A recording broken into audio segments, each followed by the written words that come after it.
أعوذ بالله من الشيطان الرجيم. بسم الله الرحمن الرحيم.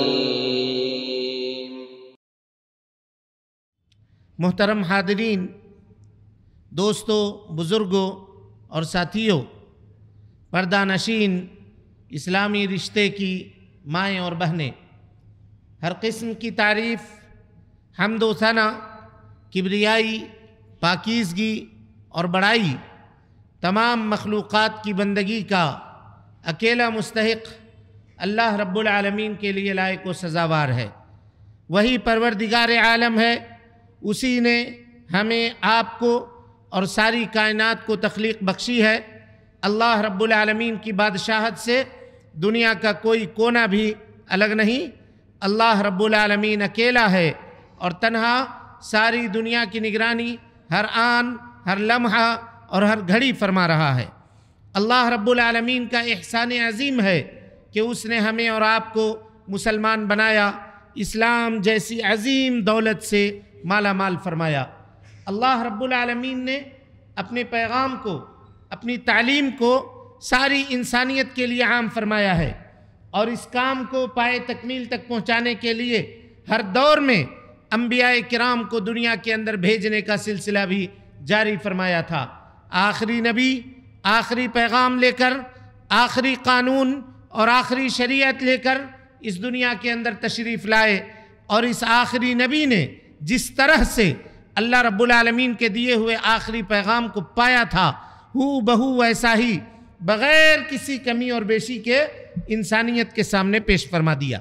اور اس سے بھی آگے بڑھ کر کے آپ صلی اللہ علیہ وسلم نے اپنی نبوت کی 23 سالہ زندگی میں رات اور دن کی گھڑیوں کے اندر اللہ رب العالمین کے دیے ہوئے آخری پیغام کو عملی طور پر برت کر سارے جہان والوں کے لیے قیامت تک کے لیے بطور نمونہ چھوڑ دیا۔ درود و سلام ہو اشرف المخلوقات میں سب سے افضل، قیامت کے دن کے سردار جناب محمد رسول اللہ صلی اللہ علیہ وسلم پر۔ اللہم صلی علی محمد وعلی آل محمد کما صلیت علی ابراہیم وعلی آل ابراہیم انک حمید مجید۔ اللہم بارک علی محمد وعلی آل محمد کما بارکت علی ابراہیم وعلی آل ابراہیم انک حمید مجید۔ حاضرین گرامی، دوستوں، بزرگوں اور ساتھیوں، جیسا کہ اعلانات سے آپ کو اس بات کا اندازہ ہو گیا ہوگا کہ آج کے اس خطبہ جمعہ میں دور حاضر میں مساجد اور مدارس کی اہمیت اور اس کی ضرورت کے تحت چند باتیں میں آپ کے سامنے رکھنے کی کوشش کروں گا۔ اللہ رب العالمین سے اس دعا کے ساتھ کہ اللہ تعالی حق بات کہنے اور آپ کو حق بات سننے اور ہم دونوں کو اس کے اوپر عمل کرنے کی توفیق نصیب فرمائے۔ حاضرین گرامی، مساجد یہ مسجد کی جمع ہے، جس طرح سے مدارس یہ مدرسے کی جمع ہے۔ مسجد اور مدرسے کو علماء کہتے ہیں کہ یہ دین کے قلعے ہیں، دین کے قلعے ہیں جہاں سے دین کی حفاظت کی جاتی ہے۔ پہلے زمانے میں بادشاہ اور سلاطین اپنے ملکوں کی حفاظت کے لیے، اپنی سلطنت کی حفاظت کے لیے قلعے بنوایا کرتے تھے۔ تاریخی مقامات پر یہ قلعے آج بھی موجود ہیں۔ وہ قلعے بناتے تھے اور اس کا مقصد یہ ہوتا تھا کہ اس کی جو سلطنت ہے، اس کی جو بادشاہت ہے، وہ قلعے کی چہار دیواری کے اندر محفوظ رہے اور وہ مطمئن اور سکون کے ساتھ اپنے رعایا کے ساتھ مل کر کے زندگی گزار سکے۔ اگر کوئی دشمن قلعے کی دیوار توڑ دیتا، قلعے کو بھید جاتا، جو خندق بنایا گیا تھا اس کو کھود کر کے یا اس کو پار کر کے وہ داخل ہو جاتا شہر میں، قریے میں، تو پھر وہ بادشاہ زندہ نہیں رہتا تھا، اس کی سلطنت باقی نہیں رہتی تھی۔ یا تو وہ قید بنایا جاتا یا نہیں تو مارا جاتا اور اس کی سلطنت ختم ہو جاتی۔ اس جملے سے آپ مدرسے کی اور مساجد کی اہمیت کو جان سکتے ہیں۔ یہ مدارس دین کے قلعے ہیں، یعنی جب تک یہ باقی ہیں سمجھیے تب تک دین باقی ہے. قال اللہ اور قال الرسول کی صدائیں جب تک مساجد کے ممبروں سے اور جب تک مدارس کے درسگاہوں سے بلند ہو رہی ہے تب تک سمجھیے کہ یہ دین باقی ہے. اور اگر اس کو ختم کر دیا گیا، یہ مدارس کی رونقیں، مساجد کی رونقیں سونی کر دی گئیں، تو سمجھیے دین اسلام بھی اب باقی نہیں رہے گا. رفتہ رفتہ لوگوں کے دلوں سے ایمان اور اسلام یہ خارج ہوتا چلا جائے گا، نکلتا چلا جائے گا. لہذا دور حاضر میں نہیں بلکہ ہر زمانے میں ہم تاریخی باتیں آپ کے سامنے رکھیں گے کہ ہر زمانے میں مساجد کی اور مدارس کی اہمیت یکساں اور برابر طور پہ رہی ہے. جب اللہ نے مدرسے کی تاریخ سنیے اور مساجد کی تاریخ سنیے کہ جب اللہ نے یہ دنیا نہیں بنائی تھی تو اس دنیا کے بنانے سے پہلے سب سے پہلا مدرسہ اللہ رب العالمین نے آسمان میں قائم کیا تھا. سب سے پہلا مدرسہ. چنانچہ ارشاد ہے، سورہ بقرہ کی آیت ہے، اللہ رب العالمین فرماتا ہے وَعَلَّمَ آدَمَ الْأَسْمَاءَ كُلَّهَا ثُمَّ عَرَضَهُمْ عَلَى الْمَلَائِكَةِ فَقَالَ أَنْبِئُونِي بِأَسْمَاءِ هَؤُلَاءِ إِن كُنتُمْ صَادِقِينَ. حضرت آدم علیہ السلام کو اللہ رب العالمین نے ہر چیز کا علم دیا، علم سکھایا. اور کوئی ضروری نہیں ہے کہ علم سکھانے کے لیے کوئی عمارت ہو، فضا میں، پہاڑ میں، درخت کے نیچے، جہاں کہیں بھی علم سکھایا جاتا ہو وہ مدرسہ ہے. چنانچہ سب سے پہلا مدرسہ جو زمین کے بنائے جانے سے قبل یا زمین کو آباد کیے جانے سے قبل، زمین کو بسانے سے قبل جو بنایا گیا وہ اللہ رب العالمین نے حضرت آدم علیہ السلام کو آسمان کے اوپر علم دیا اور اس کے بعد فرشتوں کے سامنے پیش کیا. یہ پورا واقعہ آپ جانتے ہیں، پوری چیزیں آپ سمجھتے ہیں.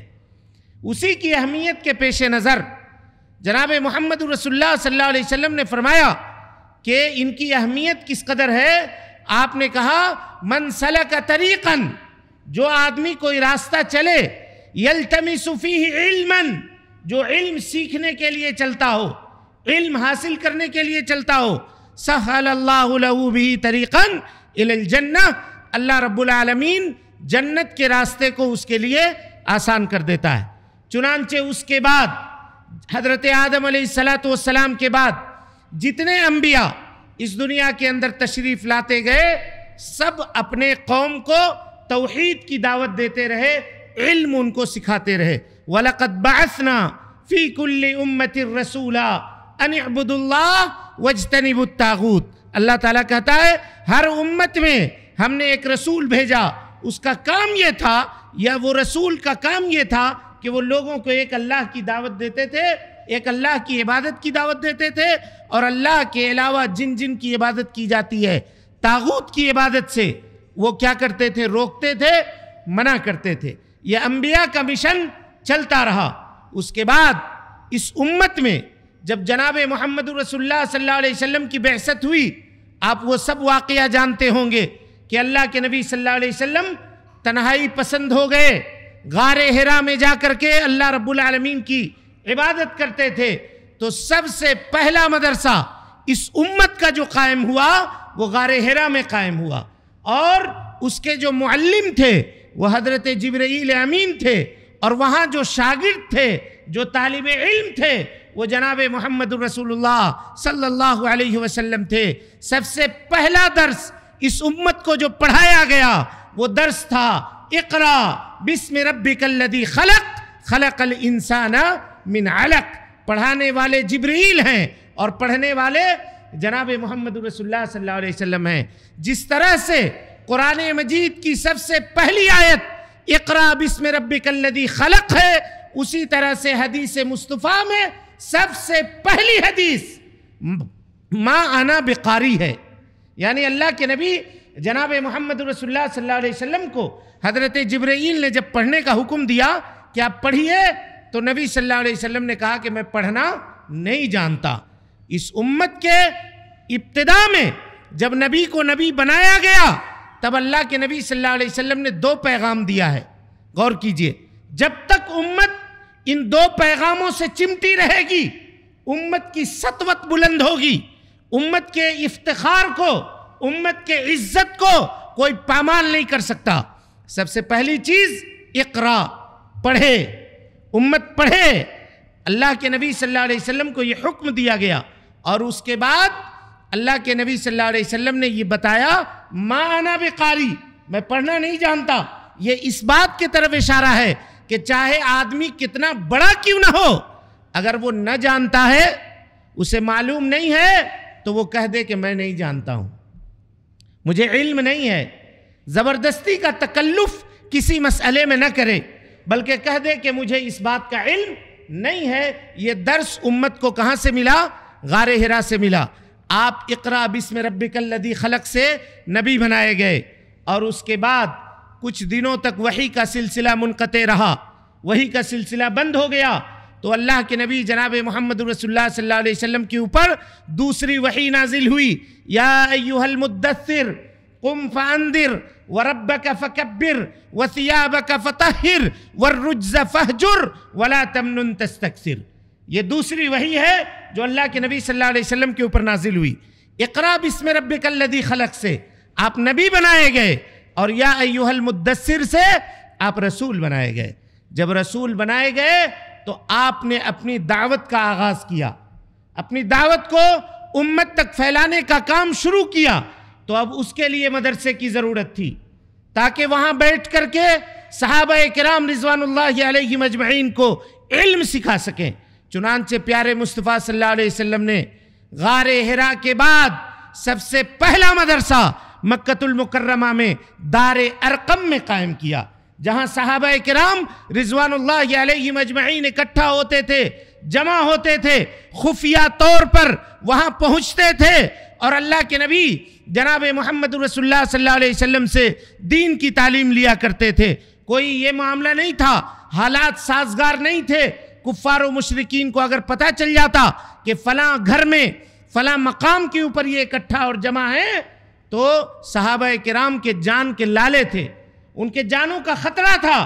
چنانچہ چھپا کر کے صحیح اللہ کے نبی صلی اللہ علیہ وسلم نے صحابہ کرام کو بٹھا کر کے اس مدرسے سے دار ارقم سے تعلیم دینا شروع کیا.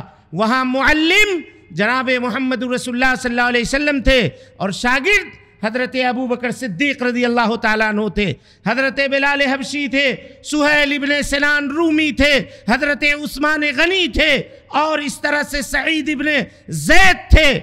یہ کبار صحابہ کرام رضوان اللہ علیہم اجمعین، یہ سب کے سب اسی مدرسہ جو دار ارقم میں اللہ کے نبی صلی اللہ علیہ وسلم نے قائم کیا تھا، اس مدرسہ کے یہ لوگ فارغ ہیں، اور وہاں سے جناب محمد رسول اللہ صلی اللہ علیہ وسلم سے علم حاصل کرنے والے لوگ ہیں. یہ مدرسہ خفیہ طور پر قائم کیا گیا تھا. خفیہ طور پر جو مدارس چلتے ہیں نا، اس میں بہت برکت ہوتی ہے. ایک بات اس کو جانیے، اور ہم کس مقام پر ہیں اس کا اندازہ لگائیے. 1990 سے قبل جب رشیا کے اندر کمیونسٹوں کی حکومت تھی، اور وہاں پر پابندی تھی کہ کوئی بھی آدمی قرآن مجید کا نسخہ نہیں لے سکتا تھا. اگر کسی کے ہاتھ میں قرآن مجید کا نسخہ پکڑا جاتا تو اس کو جیل کے سلاخوں کے پیچھے ڈال دیا جاتا. کوئی مسجد نہیں تھی، کوئی عبادت خانہ نہیں تھا. اب یہ عالم تھا. جب 90 میں کمیونسٹوں کا ختم ہوا اور وہ آزاد ہوا، اس کے راستے کھلے، تو سعودی عرب نے وہاں کے چند لوگوں کو عمرہ کرنے کی دعوت دی، بلایا عمرہ کرنے کے لیے. جدہ ایئرپورٹ کے اوپر جب ان کا قافلہ پہنچا رشیا سے آنے والے لوگوں کا، تو اب ان کو یہ مسئلہ درپیش تھا کہ ہم تو روسی زبان جانتے نہیں ہیں اور وہ لوگ عربی جانتے نہیں ہیں، ہم ان سے بات کیسے کریں گے، ان سے گفتگو کیسے کریں گے. لیکن آپ تعجب کیجئے گا کہ جب سعودی عرب کے علماء پہنچے جدہ ایئرپورٹ پر ان کو ریسیو کرنے کے لیے، تو جو لوگ رشیا سے آئے تھے وہ بہترین عربی بول رہے تھے، بہترین عربی بول رہے تھے.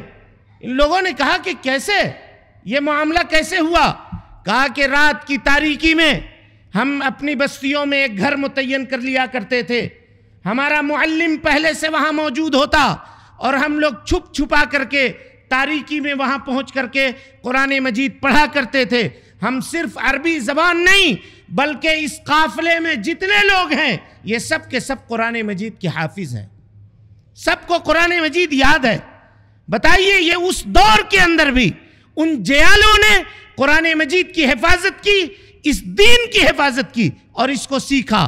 آج کے اس دور میں ہمارے اور آپ کے پاس کیا عذر ہے؟ آج تو دار ارقم کا ماحول نہیں ہے, آج تو رشیا کیا وہ ماحول نہیں ہے جہاں وہ لوگ چھپ کر کے رہا کرتے تھے. کیا ہم لوگوں نے اپنے نونہالوں کے لیے, اپنے قوم کے بچوں کے لیے, اپنے ماں اور بہنوں کے لیے یا خود اپنے لیے دینی تعلیم کے سیکھنے کا ویسا انتظام کیا, سمجھنے کا ویسا انتظام کیا, دین کو جاننے کا ویسا انتظام کیا؟ اور اس کے بعد سنیے, کہا کہ اس کے بعد دوسرے سال جب حج کے لیے وہاں سے قافلہ آیا حج کے لیے تو شیخ ابن محمد ابن صالح العثیمین کو جدہ ایئرپورٹ پہ رشیا کے حاجیوں سے خطاب کرنے کے لیے بلایا گیا. شیخ پہنچے, رشیا کے حاجی جمع تھے اور مترجم بھی, ٹرانسلیٹر بھی موجود تھا. شیخ نے عربی میں درس دیا اور ٹرانسلیٹر نے ان کو ٹرانسلیٹ کر کے روسی زبان میں سمجھا دیا. شیخ کہتے ہیں کہ میں نے درس ختم کر لیا اور ختم کر کے میں نکل رہا تھا تو جو مترجم تھا ٹرانسلیٹر, اس نے روسی زبان میں کچھ کہا ان لوگوں سے. اب وہ سارے لوگ جو اپنی کرسیوں سے اٹھ کر جا رہے تھے وہ دوڑ کر کے شیخ کے پاس آ گئے اور کہا آپ ہی محمد بن صالح العثیمین ہیں؟ کہا میں ہی ہوں. کہا کیوں پوچھ رہے ہو یہ؟ کہا آپ کے عقیدے کی فلاں کتاب جب رشیا کے اندر پابندی تھی تو ہم لوگ چھپ کر کے اپنے معلم سے عقیدے کی وہ کتاب پڑھا کرتے تھے. آپ کو دیکھنے کی خواہش تھی, اللہ رب العالمین نے یہ خواہش ہم لوگوں کی آج پوری کر دی. آپ کی کتاب پڑھا کرتے تھے, آج آپ کو اپنی آنکھوں سے دیکھ لیا. میرے بھائیوں یہ حالات تھے. چنانچہ یہ دین اسلام کی فطرت ہے, اللہ نے اس کی فطرت میں لچک رکھی ہے, چاہے اس کو جتنا دبایا جائے اس قدر یہ ابھر کر کے سامنے آتا ہے اور اس قدر اس کے اندر نکھار آتا ہے. میرے بھائیوں پھر جب دار ارقم کے بعد اللہ کے نبی جناب محمد رسول اللہ صلی اللہ علیہ وسلم ہجرت کر کے مدینہ منورہ پہنچے اور پہلا اسلامی آزاد ریاست مدینہ منورہ کے اندر قائم کیا گیا تو جناب محمد رسول اللہ صلی اللہ علیہ وسلم نے مسجد نبوی میں ایک مقام کے اوپر ایک چبوترا بنایا. اور بعض لوگوں کے کہنے کے مطابق کہ وہ چبوترا, اب تاریخی اس کی کیا حیثیت ہے وہ ایک الگ چیپٹر ہے, لیکن وہ چبوترا آج بھی لوگ کہتے ہیں کہ وہ موجود ہے. اب اس چبوترے میں 60 سے 70 لوگوں کے بیٹھنے کی گنجائش تھی جس کو اصحاب صفہ کہا جاتا ہے. اس چبوترے میں جناب محمد رسول اللہ صلی اللہ علیہ وسلم نے علم دینا شروع کیا, علم کی دعوت کو عام کرنا شروع کیا, صحابہ کرام رضوان اللہ علیہم اجمعین کو پڑھانا شروع کیا. چنانچہ اس مدرسے سے فارغ حضرت ابو ہریرہ, حضرت انس بن مالک اور دوسرے صحابہ کرام رضوان اللہ علیہم اجمعین ہیں جنہوں نے علم دین کو جناب محمد رسول اللہ صلی اللہ علیہ وسلم سے اصحاب صفہ کے اس چبوترے سے حاصل کیا اور دین کو پوری دنیا کے اندر پھیلایا. نبی صلی اللہ علیہ وسلم سے حدیثیں روایت کی. آپ اندازہ لگائیے جب نبی صلی اللہ علیہ وسلم نے حجۃ الوداع کیا ہے تو آپ کے ساتھ تقریباً 1.25 لاکھ صحابہ کرام تھے. 1.25 لاکھ صحابہ کرام جو حجۃ الوداع میں آپ کے ساتھ تھے. لیکن جب آپ بقیع جائیں اور وہاں کی تاریخ دیکھیں تو 10,000 سے بھی کم صحابہ کرام بقیع کے اندر مدفون ہیں. باقی لوگ کہاں گئے؟ سب کے سب علم دین کو لے کر کے, نبوت کے شمع کو لے کر کے دنیا کے مختلف کونوں کے اندر پھیل گئے اور نبی صلی اللہ علیہ وسلم سے جو علم انہوں نے سیکھا تھا اس علم کو لوگوں تک پھیلانا شروع کیا, لوگوں تک پہنچانا شروع کیا. تو میرے بھائیوں اس امت کا جو دوسرا مدرسہ تھا وہ اللہ کے نبی جناب محمد رسول اللہ صلی اللہ علیہ وسلم نے مسجد نبوی کے اندر قائم کیا. اور اس کے بعد پھر دھیرے دھیرے صحابہ کرام بڑھتے چلے گئے اور ہر جگہ پہ دین کا معاملہ شروع ہوتا گیا. چنانچہ اسی مسجد نبوی میں امام مالک رحمۃ اللہ علیہ جب مسند افتاء کے اوپر بیٹھتے ہیں اور مسند تدریس کے اوپر بیٹھتے ہیں تو موطا امام مالک کو امام مالک سے پڑھنے والے 80,000 سے زیادہ لوگ ہیں جنہوں نے امام مالک رحمۃ اللہ علیہ سے موطا امام مالک کو مدینہ منورہ میں اللہ کے نبی صلی اللہ علیہ وسلم کی مسجد نبوی میں بیٹھ کر کے پڑھا ہے۔ اور اس کے بعد کا دور آئیے تو 309 کے اندر 309 ہجری میں نیساپور میں مدرسہ بیہقیہ قائم کیا گیا، اور اس کے بعد بغداد کے اندر وہاں ایک مدرسہ قائم بنایا گیا، مدرسہ نظامیہ جس کا نام ہے، اور اسی طرح سے ایک مدرسہ اسپین اور اندلس کے اندر بنایا گیا۔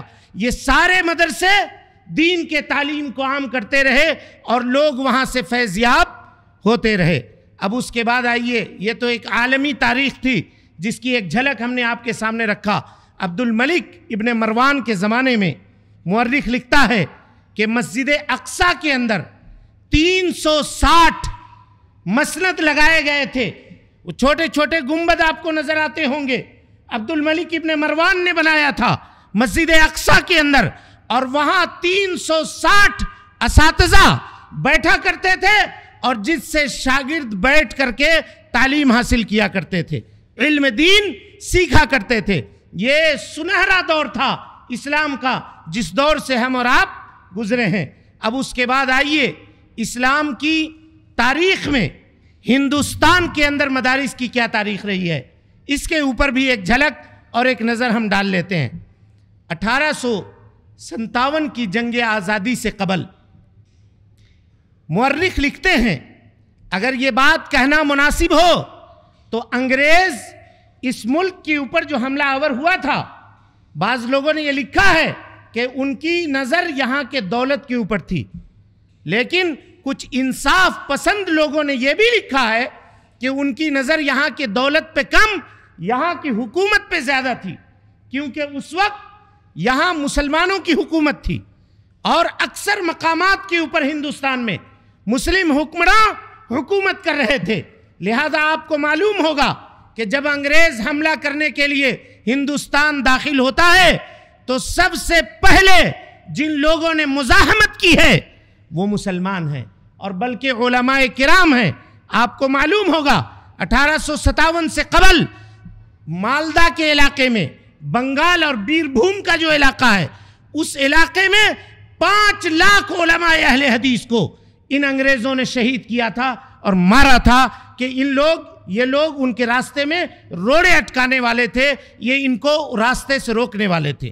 اور اس کے بعد جب انگریز قابض ہوا تو اس ملک میں مسلمانوں کو ہر اس سہولت سے محروم رکھا جس سہولت سے یہ آگے بڑھنا چاہتے یا آگے بڑھ سکتے تھے، کیونکہ ان کے راستے میں سب سے بڑی رکاوٹ جو تھی وہ یہی مسلمان سینہ سپر ہو کر کے اپنے علماء کے ساتھ کھڑے ہوتے تھے تاکہ انگریز اس ملک کے اوپر قابض نہ ہو سکے، ان کو روکا کرتے تھے۔ چنانچہ آزادی کے بعد یہ صرف کسی اپنے کی گواہی نہیں ہے، اس ملک کے وزیر اعظم نے، جو پہلا وزیر اعظم ہے، اس نے یہ گواہی دی تھی کہ ہندوستان کی آزادی میں تمام لوگوں کے خون کو ایک طرف رکھا جائے، اور علماء صادق پور جو پٹنہ کا پرانا نام ہے، اگر ان کی قربانی کو ایک طرف رکھا جائے تو علماء صادق پور کے قربانیوں کا پلہ بھاری ہو جائے۔